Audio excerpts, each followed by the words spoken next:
नमस्कार दोस्तों, मैं डॉक्टर अशोक तनेजा।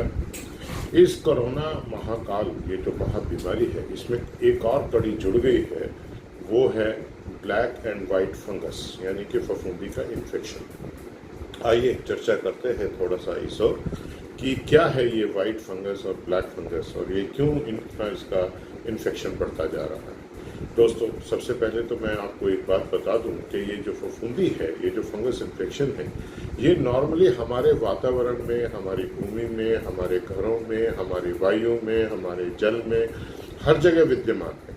ऐसा नहीं है कि ये जो जीवाणु है ये अलग से कोई दूसरे प्लेनेट से आया है, ये हमारे वातावरण में रहता ही है।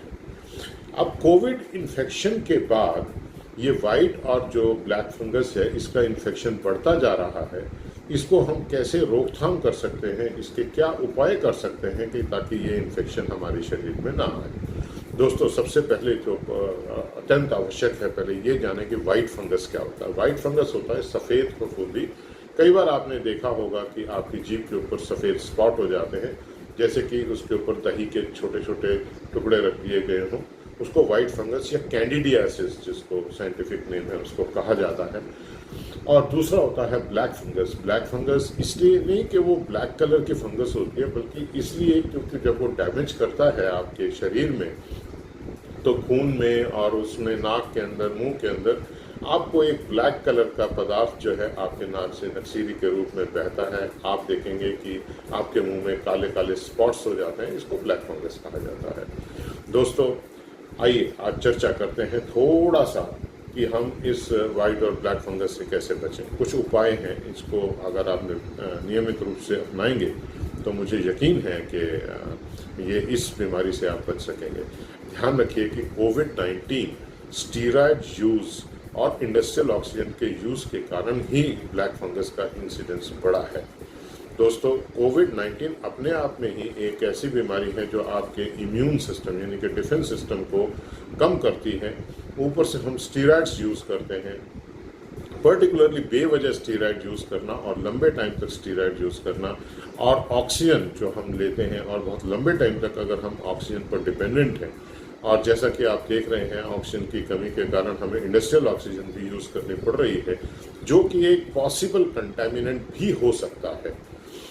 दोस्तों, इसके लिए ज़रूरी है सबसे पहले कि आप अपने माउथ को और नोज़ को क्लीन रखें। हमेशा मास्क पहने रहें और कोशिश करें कि डबल मास्क यूज़ करें, क्योंकि जो ब्लैक फंगस है उसका जो अंदर जाने का रूट है वो नाक या मुंह के थ्रू ही जाता है, मोस्टली नाक के थ्रू जाता है, और जाके साइनसेस, आपके फेस के साइनसेस के ऊपर और ब्रेन पे जाकर अटैक करता है। वेयरएज कैंडिडियासिस जो यानी कि सफ़ेद फंगस है, वो मुंह के ज़रिए ज़्यादा जाता है। हालांकि ये चमड़ी के ऊपर भी होते हैं, बट चमड़ी से ये शरीर के अंदर नहीं जाते हैं। जाएंगे तो या तो ये आपके यूरिनरी ट्रैक्ट के रास्ते से जाएंगे, नाक से जाएंगे, मुंह से जाएंगे, आँख से जाएंगे। तो दोस्तों, मास्क पहनना सबसे ज़्यादा ज़रूरी है। और दूसरा, जब आप घर पे भी ऑक्सीजन सिलेंडर यूज़ करते हैं या ऑक्सीजन कंसनट्रेटर यूज़ करते हैं, जो उसमें ह्यूमिडिफायर बॉटल है जिसके अंदर पानी होता है, कृपया करके उसे गर्म पानी से धोते रहें और उसके अंदर टैप वाटर नहीं डालें, बॉयल्ड वाटर या डिस्टिल्ड वाटर डालें। नंबर 3, जो फेस मास्क या जो ऑक्सीजन की ट्यूबिंग कि आपने यूज़ करी है, कृपया करके उसको प्लास्टिक बैग में करके उसको ऐसे मत फेंकें, उसको प्रॉपर डिस्पोजल करें। नंबर 4, जो सबसे ज़्यादा इम्पॉर्टेंट है कि स्टीरॉयड्स का बहुत ज़्यादा बेवजह, बहुत ज़्यादा अधिक इस्तेमाल ना हो। कोशिश करें अपने डॉक्टर की सलाह के ऊपर ही चलें, अपने आप स्टीरॉयड लेने की कोशिश ना करें, इससे आपको नुकसान हो सकता है।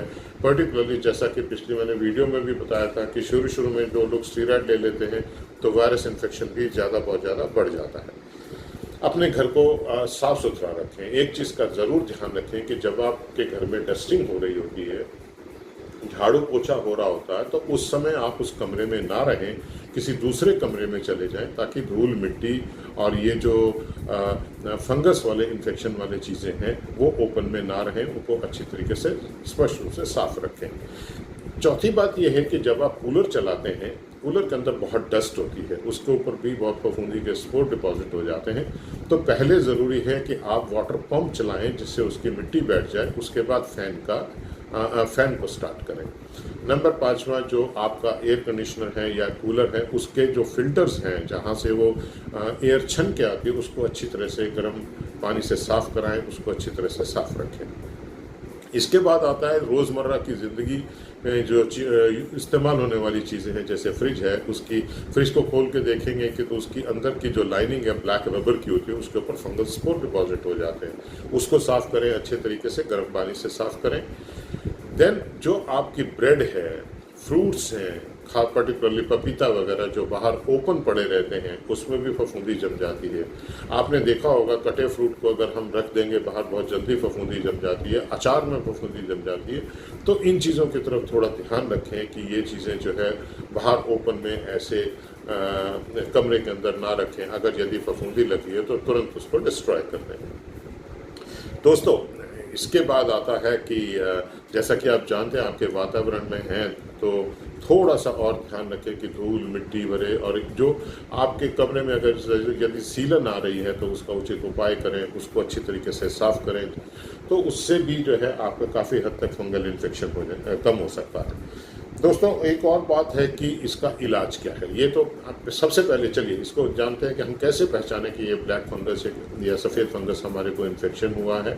सफ़ेद फंगस तो बहुत इजीली पता चल जाता है कि जीभ के ऊपर वाइट स्पॉट्स आ जाते हैं। उसके लिए जो दवा आती है, माउथ वॉश आते हैं, जैसे हेक्सेडिन माउथ वॉश आता है, उससे भी काफ़ी हद तक कंट्रोल हो सकता है। जो दवाई है, मेरी आप लोगों से प्रार्थना है कि डॉक्टर से संपर्क किए बगैर, डॉक्टर की सलाह लिए बगैर अपने आप मेडिसिन मत शुरू करें, और डॉक्टर से उचित और प्रॉपर सलाह लें। जो ब्लैक फंगस है उसको पहचानना है कि आपके मुंह के तले पे आपको ब्लैक स्पॉट्स नज़र आएंगे, नाक के अंदर जो है क्रस्टिंग होएगी जो ब्लैक कलर की होएगी, नक्सीरी आएगी, काले रंग का पानी निकलेगा, फेस पे स्वेलिंग आ जाती है, फिर आँखों में स्वेलिंग आ जाती है, एक आँख सूज जाती है। जब ये ब्रेन के अंदर चला जाता है तो उससे आपको मिर्गी के दौरे और अनकॉन्शियसनेस लेवल भी हो सकता है। तो ब्लैक फंगस जो है वो बहुत ज़्यादा डेंजरस है।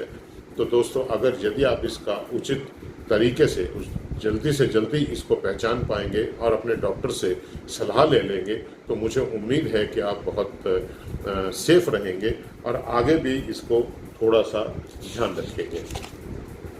दोस्तों, एक सबसे बड़ी बात आती है कि जो म्यूकोरमाइकोसिस है या ब्लैक फंगस है, इसके इलाज के लिए आजकल एम्फोटेरिसिन बी इंजेक्शन का इस्तेमाल किया जाता है, जो कि बहुत ज़्यादा मात्रा में उपलब्ध नहीं है। हालांकि और मेडिसिन के ऊपर भी रिसर्च हो रही है ताकि इस म्यूकोरमाइकोसिस और ब्लैक फंगस को जल्दी से जल्दी टैकल किया जा सके।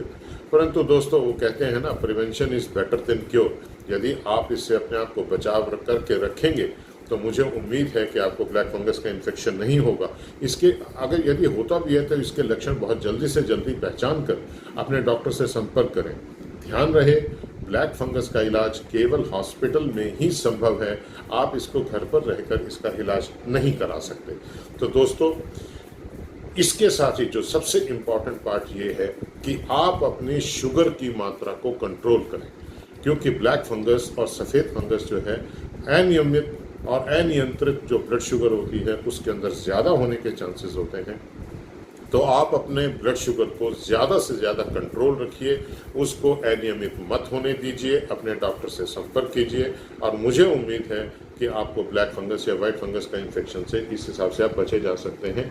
धन्यवाद, बहुत बहुत धन्यवाद।